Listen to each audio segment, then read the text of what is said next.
Ayan mga kapatid, magandang gabi po sa inyong lahat at narito naman po ako at muling magbabalik upang hahatid ng mga mensahe ngayon.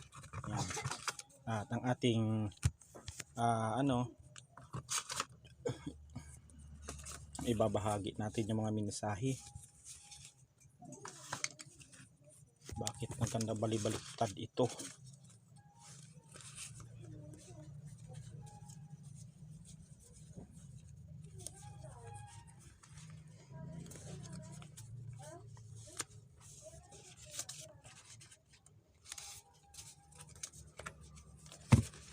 Yan. Sinalansan ko lang mga kapatid. At magtataro tayo ngayon. Yan.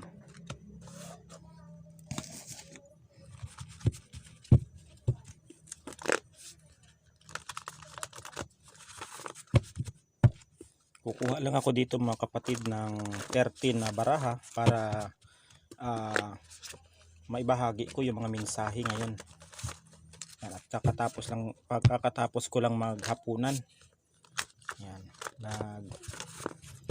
diet tayo, vegetarian lang, puro gulay.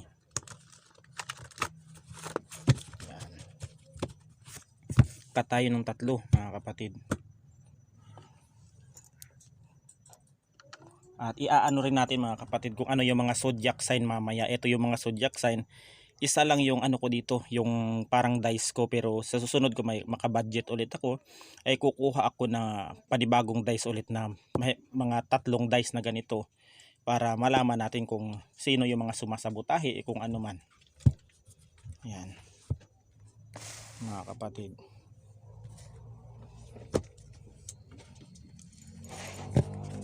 Yan, kukuha lang tayo ng 13 baraha. Yan. 1,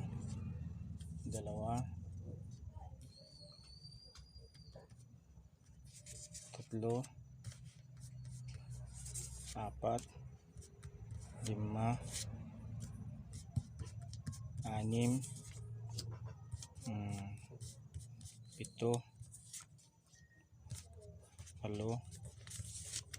6, 7, 8, 9, 10, 11, 12, 13. Ayan. Gawin na natin 14.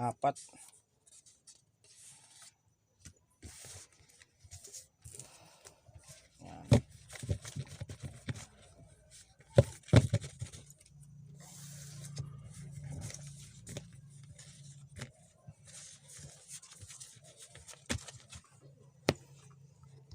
Itong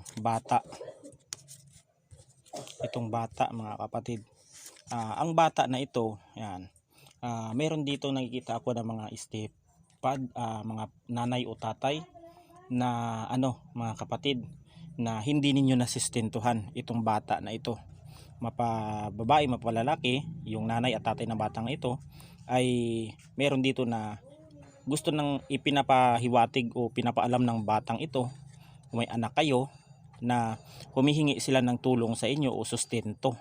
Yan, dahil sila din ay nahihirapan din sa buhay. Yan, kung kayo man ay hindi kayo nagkatuluyan ng inyong partner, o kung kayo man ay naghiwalay nito, ay kailangan din ng bata ng kalinga o suporta ninyo. Yan ang lumabas sa baraha. Yan, kahit suporta lang o sustento ang hinihingi ng bata. Yan, soulmate. Yan, itong soulmate mo na ito ay dati kayong soulmate nito, ngunit naghiwalay kayo, gawa nung ginawan kayo ng parang ginawan kayo dito para maghiwalay kayo, dahil meron ako nakikita dito na parang sa both side na hindi sila boto sa side ng lalaki o side ng babae. Parang may isa dito sa inyong pamilya na kinagawan kayo ng masama, o kayo ay paghiwalayin dito, o kayo ay naghiwalay na yung mag-soulmate ito, kasi ginawan ito ng spiritual na kayo ay paghiwalayin, tapos naapektuhan yung bata dito. naapektuhan yung bata. Tapos humihingi ito ng tulong yung bata na ito na kailangan niya ng sustento o suporta ninyo bilang nanay o tatay. Yan. Dapat lang naman talaga ninyong suportahan yan kasi ginawa ninyo yan. Ginawa ninyo yung mga bagay na yan. Hindi ninyo dapat itakwil yan. Kayo ang, kung tutuusin, kayo ang may kasalanan. Kung di ninyo kayang panindigan o suportahan ang taong yan, dapat din na ninyo ginawa. Yan. Kaya may mga bata din sa panahon ngayon na nakakawawa dahil din sa mga magulang din na pabaya. Yan ang dyan, imbes na suportahan, inaasa pa ang obligasyon sa lola at sa lolo niyan. Inaasa pa. Kaya dapat suportahan ninyo. Yan ang katotohanan dyan. Yan. Bundok. Yan. Ito na naman ang bundok na ito na lumabas sa oracle card na ito. Maaaring sa bundok kayo isinagawa nito. Isinagawa ang ritual upang kayo ay maghiwalay dito sa bundok na ito. Talagang ginawan kayo both spiritual kayo upang nagtaka na lang kayo ba't nagkalabuan na kayo, hindi na kayo magkaintindihan, lagi na kayo nag-aaway, hindi na kayo nag-aayos, parang mataas na yung pride ang isa sa inyo ay mataas na ang pride, parang hindi na kayo magkakasundo. Kaya ginawan kayo ng ritual nito sa bundok. Sa bundok isinagawa ang ritual na ito. Talagang both side ng pamilya ng babae o pamilya ng lalaki ang may alam siguro sa spiritual, o di kaya nagbayad sila yan na upang paghiwalayin kayo dahil both side sa inyo ay hindi boto sa inyong relasyon. Yan ang katotohanan. Kaya naghiwalay kayo, naapektuhan yung bata dito. Yan. Meron din dito na maaring magkasakit ng malubha yung isa sa inyo sa nanay o tatay ng soulmate na ito na magka-partner. Isa dito na isinagawa sa bundok na magkahiwalay kayo at isa sa inyo ay magkakasakit. Yan. Yan. Yan mga kapatid. Saksi ang ng butiki. Ibig sabihin, totoo yung mga sinasabi ng barahang ito. Yan. Ang tunog ng butiki kasi mga kapatid, bihira lang yan tumunog. Ibig sabihin yan, ang kahulugan yan ay totoo yung mga sinasabi ng isang tao o ang sinasabi ng baraha. You're blessed ka dito mga kapatid. Ito, ikaw sa mga makakapanood nito, ikaw dito ang binless ng ating Panginoon o di kaya yung partner mo. May isa dito na parang walang kita, tambay lang siya sa bahay, wala siyang ginagawa na yung parang yung sinasabi natin sa isa sa pamilya diyan ay umaasa lang sa kanilang mga anak o yung isa kasi dito mga kapatid ay parang walang kita sa trabaho. Yung anak niya siguro ay merong sweldo, malaki ang sahod, malaking pera ang isinasahod nito. Siguro ang isa sa inyo dito ay walang sahod o di kaya ikaw din ang may malaking sahod dito, tapos yung babae ay walang trabaho. Kaya may isa dito na parang sinasabi nila na unfair naman kung ganyan ang sitwasyon. Kaya ginawan kayo dito ng spiritual para paghiwalayin kayo. Yan. May mga tao talagang ganun mga kapatid, yung hindi masaya sa relasyon ng isang tao. Yan. Bakit hindi na lang nila suportahan yung ganyang ang isang tao? Ba't hindi na lang kaya nila suportahan? Yan. Kung mahal mo ang isang tao, kung mahal ninyo ang anak ninyo o kung ano man sa sitwasyon na ganyan, kung nahihirapan, tulungan ninyo kung mahal ninyo. Hindi yung pahihirapan pa ninyo at kung ano-ano pang mga pinagagagawa ninyong hindi maganda. Yan. Darating ang araw kasi pag hindi kasi maganda ang ginagawa ninyo sa isang tao ay kayo din ang mag-aani niyan bandang huli. Kayo din ang magsasuffer dyan. Yan, sa paggawa ng masama. Magbabayad kayo para wala tayong karapatan mga kapatid na paghiwalayin yung mga yan. Yung mga taong ganyan. Yan ang katotohanan dyan mga kapatid. Para nasa magulang kasi yun mga kapatid ang pagdidisiplina ng magulang ang kailangan dyan. Hindi yung ganyan ang pamamaraan. Tigal po. Yan. Tigal po ang pamamaraan ng taong ito, ng taong gumawa sa inyo sa bundok. Yan, tigal po na ikaw ay magkakasakit dito. Maraming uri ng tigal po mga kapatid. Kung hindi yan naaagapan, maaring yung iba dyan ay stroke. Iba dyan, napuputukan ng ugat sa ulo pag hindi kinaya. Yung iba dyan hindi makakatulog. Yung iba dyan nasisiraan ng ulo. Yung iba dyan nagkakasakit ng malubha na hindi mapaliwanag, na hindi makita ng sensya sa anumang doktor. Maraming uri ng tigal po mga kapatid. Kapag hindi nakakalas yan, ay hanggang tumatagal ay lumalala yan, nauuwi sa physical ang sakit ng isang tao. Yan sa tigal po, na ikaw ay magkakasakit. Kung sakali ikaw ay magkasakit na malubha, mamamatay ka, ay yan yung pamamaraan nila. Inuunti-unti ka sa pamamagitan ng kung kayo ay magkakasakit. Ayan. Basta kung kayo man ay magkasakit mga kapatid, ay wag ninyong hayaan na hanggang diyan na lang kayo. Tulungan ninyo ang inyong sarili.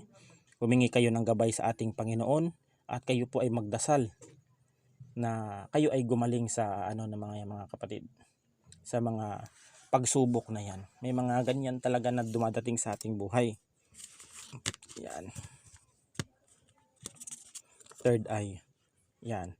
Kayo naman dito mga kapatid, meron ding may mga nakakapanood dito na na bukas na ang third eye, nakakarinig ng mga hindi pangkaraniwang nakakarinig ng hindi pangkaraniwan, na hindi naririnig ng normal na tao, nakakakita, nakakapangdama, nakakapanlasa o nakakapangdamdam. Yan, ibig sabihin niyan, pag yan ay active ang 5 na yan sa nabanggit ko sa isa, ibig sabihin yan mga kapatid, bukas ang third eye mo. Yan ang active ang third eye. Yan, maraming klaseng third eye mga kapatid. May nakikita, may nararamdaman, may naaamoy, may naririnig, at may panlasa. Ayan, 5 yan mga kapatid. Kung isa sa nabanggit ninyo ay gumagana diyan ganyan, ay ibig sabihin niyang bukas ang third eye mo. Destiny at tadhana kayo nitong partner mo. Tinadhana talaga kayo ng Panginoon dito. Yan, tinadhana kayo dito ng ating Panginoon na kayo talaga ay nagkakilala dito. Ngunit ginawan lang kayo ng espiritual na kayo ay paghiwalayin. Yan. Sa totoo lang mga kapatid, malaking kasalanan yan. Yung mga ganyan. O pag yan ay pag kayo ay tumanda at kayo ay nagkasakit ng malubha, doon ninyo malalaman ang inyong ginagawang kasamaan sa inyong kapwa. Uusigin at uusigin kayo ng inyong konsensya. Yan. Ang konsensya kasi mga kapatid, ang konsensya kasi mga kapatid ay pag hindi ninyo kaya ang konsensya na ginawa ninyo sa isang tao na wala namang kasalanan sa inyo, ay talagang kayo ay magsasuffer dyan sa ginawa ninyong kasamaan sa isang tao. Yan ang katotohanan dyan. Maraming nagpapakamatay dahil hindi kinaya ng kanilang konsensya na kanilang ginawa sa inyo. Yan. Maraming yung iba nagbigti, naglaslas, nagpakamatay dahil hindi nila kaya ng kanilang konsensya sa ginawa nila sa tao. Paano na yun pag namatay yun? Uusigin ka ng konsensya dyan mga kapatid. Pag ikaw ay nadatnan ng konsensya, hindi ka patutulugin, masisiraan ka ng ulo.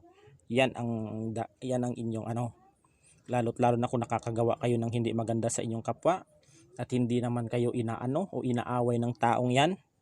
Darating ang araw, uusigin kayo, tandaan ninyo. Yan. Kuweba. Yan. Sa kuweba, sa bundok. Sa bundok ka dito sa bundok ka dito. Niritwalan na merong kuweba, mga kapatid. Doon niya tinatago may mga gamit din ito sa bundok. O kung ano man to, may mga bungo, may mga may mga karayom, may mga buto ng hayop. Yan yung mga ginagamit niya paggawa niya upang bibiktima niya sa tao para magkakasakit. Ayan. Yan ang ano diyan. Delikado ang mga kapatid, ang paggawa ng mga ganyan. Ang pangkukulam na yan ay isang lapastangan sa ating Panginoon. Yan. Nakalagay sa Exodus 22:18 sa Biblia, patayin ang mga mangkukulam. Yan.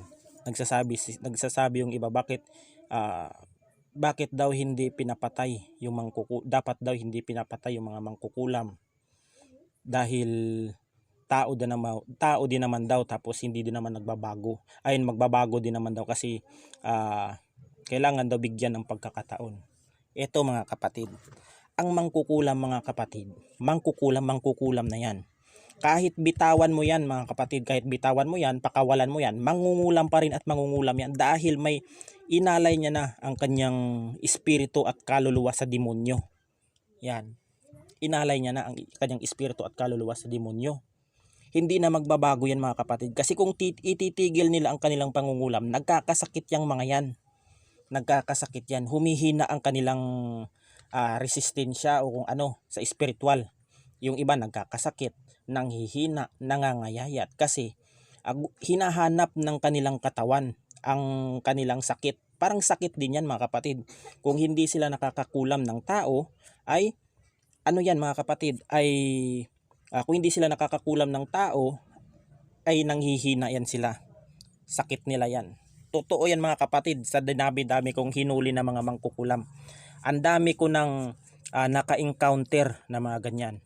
Sa mga video lang siguro mga kapatid.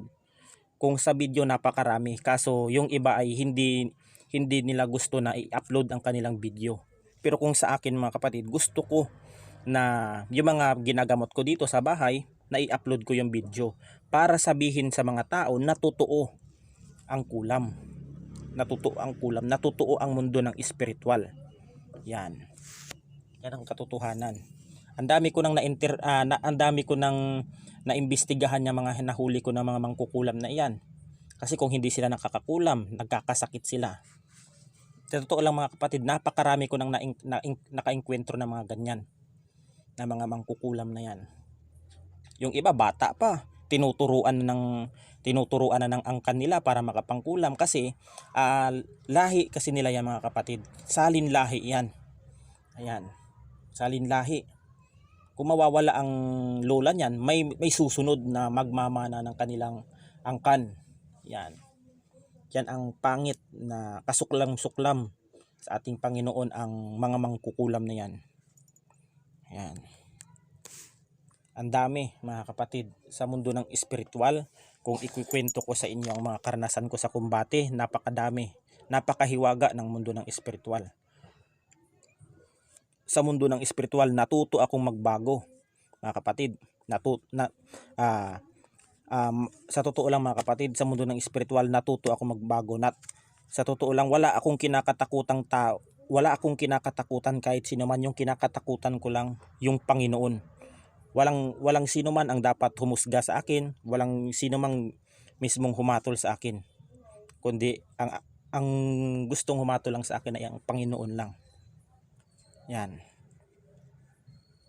Hindi sila Panginoon na husgahan nila ako, hindi sila Panginoon na gawan nila ako ng kwento kung ano-ano. Ayan.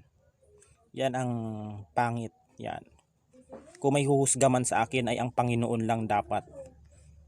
Yan, wala kayong karapatan dahil kayo tao lamang. Yan ang katotohanan dyan mga kapatid. Sementeryo. Maaring isa din dito na siguro dinasalan kayo nito sa sementeryo o mayroong kaluluwa na may nakita ako dito na siguro pamilya nila, pinagkalulo ka doon o pinagkasundo ka na bigyan ka ng sakit, karamdaman. Kasi yung mga kapatid, pag kinausap ninyo ang mga espiritu na yan, kikilos yan. Kasi espiritu yan eh. Lalo't lalo na pag alam ninyo ang pangalan at birthday ng mga ganyan, kikilos yan. Kikilos yan pag yan ay pag binanggit ninyo at inuutusan, kahit walang katawan yan mga kapatid, ang espiritu niya ay kikilos yan. Yan. Hindi, ang mundo kasi ng espiritual mga kapatid ay napakahiwaga.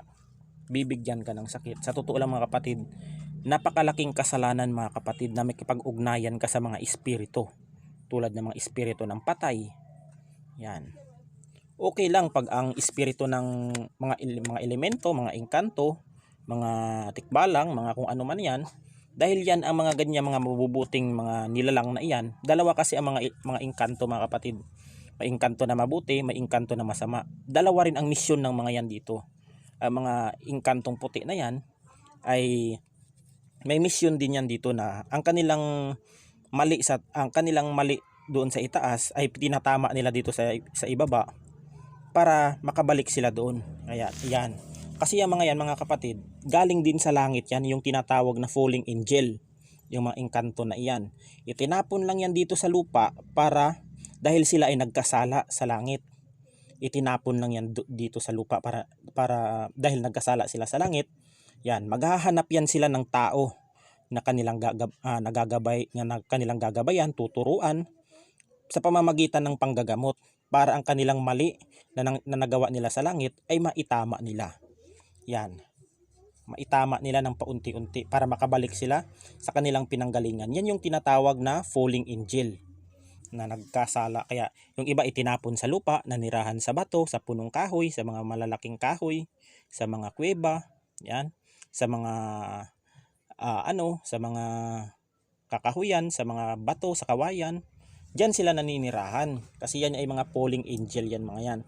Tulad ng mga falling angel din na mga engkantong itim, galing sa impyerno yan. Itinapon din sila dito sa lupa kasi may mission din sila.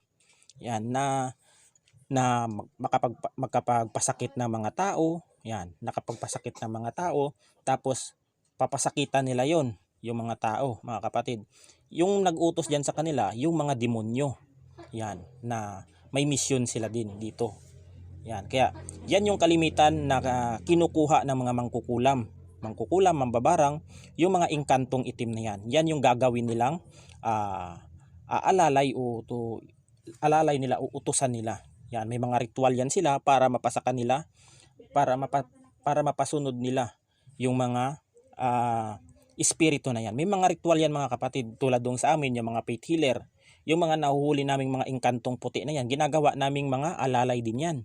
Dahil may mga mission din sila na ang kanilang mali ay itama. Yan. Yung mga engkanto din naman yan mga kapatid, hindi yan sila namamarusa kung hindi sila nasasaktan. Ganon. Nakikita mo yung iba nanununo kasi yung iba hinampas yung bahay o bumukol yung ulo, nanuno kasi sinaktan ninyo yung mga elemento na hindi naman inaano tulad ng tao. Pitikin mo yung tao, susuntukin ka niyan kasi ginalaw mo sinaktan mo sasaktan ka rin ng taong yun. Ganon din ang mundo ng espiritual. Tulad ng mga engkanto na yan, nananahimik yan, natamaan yan, gaganti yan. Ganon ang diyan mga kapatid. Ang basihan sa mundo ng espiritual. Ang sabi daw nila, masama daw mag-alaga ng mga ganyang mga engkanto, hindi yan din ang isa sa tumutulong sa mga manggagamot. Kung paano gumamit ng mga herbal, ang mga elemento ang nagtuturo niyan sa kanila. Yan, tignan mo yung mga sinaunang mga ninuno natin, herbal ang ginagamit nila. Hindi sila gumagamit ng gamot. Tignan ninyo ang mga buhay nila. Umaabot ng sobra 100 taon. Dahil ang kanilang mga pagkain dati ay walang mga chemicals. Ayan. Tignan mo yung mga tao ngayon, bata pa, may mga sakit na, may sakit na sa kidney, may sakit na may high blood na. Yan ang mga kapatid, ang katotohanan sa mundo ng espiritual. Yan. Napakaganda at napakahiwaga ng mundo ng espiritual mga kapatid. Kung kayo dito ay makakaparinig kayo ng aking mga video o mga tarot na ito, may mga matutunan kayo. Ayan. Ang sabi daw ng iba ay pangit daw makipagkaibigan. Hindi, mas mabuti ka pang mas maganda pa na makipagkaibigan ka sa mga engkanto, sa mga elemento na yan. Mas mabuti pa dahil sila pa ang totoo sa iyo. Sa panahon ngayon makipagkaibigan ka sa tao. Yan. Mas mabuti ka pang makipagkaibigan ka na lang sa alaga mong hayop, pagkakatiwalaan mo pa kaysa sa mga tao ngayon. Yan ang katotohanan mga kapatid. mas mabuti na may mga elemento ka o mga engkanto kang alaga dahil sila yung loyal sa iyo. Pag alam nilang may balak sa iyo, magsasabi na agad sila niyan. Hindi ibig sabihin hindi ka natutuloy kasi may nakaabang na doon sa daan, may gagawa ng masama sa inyo, hindi ka natutuloy. Kasi sila mismo ang nagbibigay ng babala. Mas loyal pa yung mga yan kaysa sa mga tao ngayon sa paligid natin. Yan. Kung sa tutuusin, mas maganda pang mag-alaga ng hayop tulad ng aso, pusa. Mas nakakaintindi pa kaysa ang mga tao ngayon ay siya. Yan ang diyan. Katotohanan mga kapatid. Reward sa trabaho. Ito yung nila, yung isa sa yung makakatanggap yung isa sa inyong magpartner ng reward sa trabaho dito. Yan. Reward sa trabaho na kayo ay magkaroon ng reward o isa sa inyo na ayaw ng isa sa inyong pamilya na parang ayaw nila na isa sa inyo makinabang, kaya ganun ginawan kayo ng isang para maghiwalay, ng isang ritual para kayo maghiwalay. Ang dami nang ginawa nito mga kapatid, sa bundok, sa kuweba, sa sementeryo. Yan. Kaya kung ikaw ay nagkakasakit dito, wag kang mawalan ng pag-asa na manalangin at mahalin mo ang iyong sarili. Kailangan mong magkaroon ng disiplina sa iyong sarili. Kung ikaw man ay abuso dati, ay baguhin mo ang healthy lifestyle mo dito. Yan mga kapatid, kailangan mong mahalin mo rin ang iyong sarili dito. Yan, pagtuunan mo rin ng pansin. Yan. Perfect timing mga kapatid. Darating ang araw, itong itong gumawa ng masama sa inyo, darating ang oras dito, darating ang araw, lahat ng ginawa nito sa iyo ay siya ang mag-aani nito. Yan. Matatakot din ito sa iyo mga kapatid. Parang matatakot siya rin sa sarili niyang multo dahil sa pinagagawa niya sa hindi lang ikaw ang ginawa nito, maraming tao na rin ang ginawan nito. Marami na ring taong pinagawa, marami na ring taong pinakulam ito, marami na ring taong pinaligpit ito sa pamamagitan ng mundo ng espiritual. Darating ang araw, parang uusigin ito ng mga espiritu ng mga taong kanyang pinapatay. Yan, kaya ito sa sarili niyang multo, matatakot.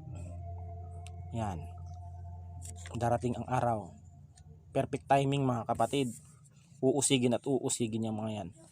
Parang tulad din sa atin sa mundo, tulad na pag tayo ay nakakagawa ng masama, yan, tayo nakakagawa ng krimen, nakapatay ng tao, nakasaksak ka, ka ng hindi maganda, uusigin ka ng mga alagad ng batas. Uusigin ka kasi gumawa ka ng masama eh. Ganon din sa mundo ng espiritual mga kapatid. Uusigin din siya. Yan, uusigin din siya ng kanyang mga pinagagagawa sa mundo ng espiritual na hindi maganda. Yan ang katotohanan diyan. At ang last ay mutya. May mga tao dito na interesado sa mga mutya at meron din ako nakikita dito na may mga tangan na mga mutya. May nakikita ako ditong mga napakaraming mutya na na mga mutya na kanilang tangan. Yan, may iba pa dala-dala pa nila, nakabigkis pa sa kanilang bewang, meron pang nakakwintas, naka-bracelet pa yung kanilang mga mutya. At mag-ingat din mga kapatid sa mga interesado sa mga mutya ngayon. Kalimitan mga kapatid, ang mutya ngayon ay inuukit, man-made, gawa ng tao. Ang totoong mutya mga kapatid ay gawa ng kalikasan, hindi gawa ng tao. Kaya maraming naluloko na mga tao ngayon dahil sa mga peking mutya na kanilang inaabil. Yung iba pa nai-scam pa dahil sa mga loko-loko din na mga kupal, na mga manluloko na yan sa online o kung ano. Napakarami na ngayon mga kapatid na mga fake na mga mutya dahil ang totoong mutya ay gawa ng kalikasan, hindi gawa ng tao, hindi ukit. Yan. Bihira lang makakakita ng mutya mga kapatid. Ang pinagkakalooban ng mga mutya o mga pangil ng kidlat na yan ay mga mabubuting tao. Hindi yan nagpapakita sa mga masasama na mga tao, may mga masasamang balak, dahil alam nila na dahil alam nila na ang taong yon ay hindi mabuti ang kanilang ginagawa. Yan po. Maraming tao na gustong magkaroon ng mutya, tapos pag sila, tignan mo yung ibang mga tao, bumibili ng mga mahal na mutya para gamitin nila sa masama. Pangit yun mga kapatid. Ito ang masasabi ko. Pag kayo ay nakabili ng tunay na mutya, kung gagamitin ninyo sa hindi maganda, sa hindi mabuti, hindi kayo didepensahan niya mga kapatid. Hindi kayo didepensahan ng espiritu na nananahan dyan sa loob ng mutya. Dahil na alam niyan ang iyong ginawang kasamaan. Hindi katutulungan yan, di ka didepensahan yan. Dahil ang totoong nagtatangan ng mutya ay ginagamit sa mabuti. Yan ang ano dyan. Yung iba kahit 20 mil, basta legit ang mutya, bibilhin nila. Yan. Kasi alam nila na legit yung mutya na yun, tapos gagamitin nila sa masama. Merong nangyari niya mga kapatid. Bumili ng mutya, tapos ginamit sa pagnakaw ng kalabaw. Nahuli. Kasi akala niya peke yung mutya, pero totoo. Ginamit niya sa pagnanakaw. Sinisi pa yung kanyang binilhan dahil di daw tunay. Nahuli daw. Sa totoo mga kapatid, tunay ang mutya. Kaso yung tao lang ang masama. Kaya hindi siya kinampihan o pinotektahan. Yung iba mga kapatid, may mga mutya yung mga yan. Ginagamit nila sa mabuti yan. Tignan mo, dinidipinsan sila kasi alam nila sa kabutihan nila ginagamit. Tignan mo yung mga taong marami ang tangan na mutya kasi alam ng kalikasan na dapat pagkalooban yan ay isang mabuting tao. Yan. Yung iba ngayon, dala ng kagipitan, binibenta ang kanilang mutya na ipinagkaloob. Kaya yung mga espiritu na nananahan dyan sa loob ng mutya, nagtatampo sa may-ari. Yan. Dala na rin ng kahirapan, dala na rin sa pinansyal. Yung iba binibenta ang mga mutya na pinagkaloob sa kanila ng kalikasan. Kaya yung iba ay nagtatampo sa kanila. Ako mga kapatid, may mga mutya din ako dito. Kahit bilhin pa ng 10,000, 20,000 yung mga mutya ko dito, hindi ko ibibenta to. Dahil yan ay para ding isang kayamanan. Yan na nagbibigay din ng swerte sa inyo. Ayan. May mga mutya din akong tangan. Yan, ito yung example pa lang, mutya. Ito ay hindi ukit o gawa ng tao. Ito ay pure. Yan, pinakita ko na ito sa inyo dati. Yan.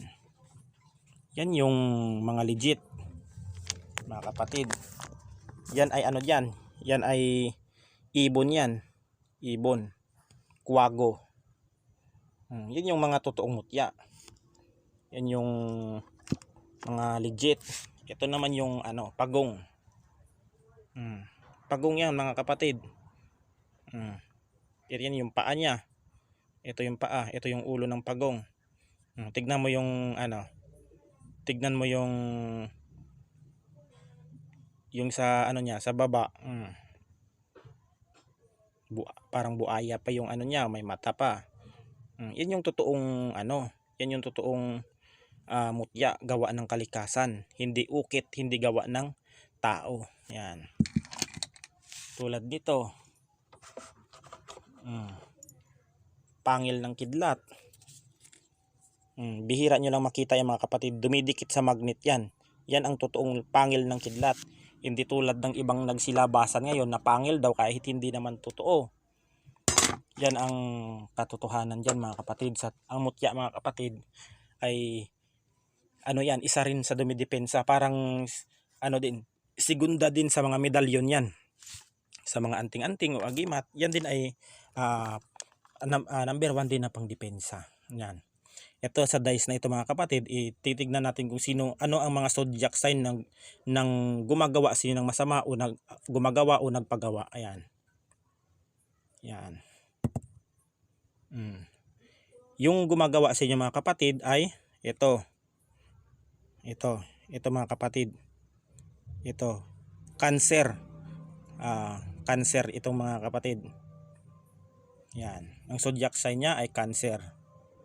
Pangalawa ay Gemini. Yan, Gemini ang gumagawa o nagpagawa. Pangatlo, Gemini pa rin. Pangatlo ay Aquarius. Aquarius mga kapatid. Yan yung mga zodiac sign ng mga taong gumawa sa inyo ng masama o nagpagawa. Yan po mga kapatid, at hanggang dito na lang, at God bless us all. Ingat po tayo palagi. Magandang gabi po sa inyong lahat. Kung nagustuhan po ninyo ang aking vlog na ito about sa tarot card reading, ay paki-like, share at subscribe na rin po para mas lalo pa tayong dumami pa ang ating mga manonood at taga-subaybay sa aking mga vlog sa pagtatarot. Yan po, at hanggang dito na lang, at God bless us all. Ingat po tayo palagi.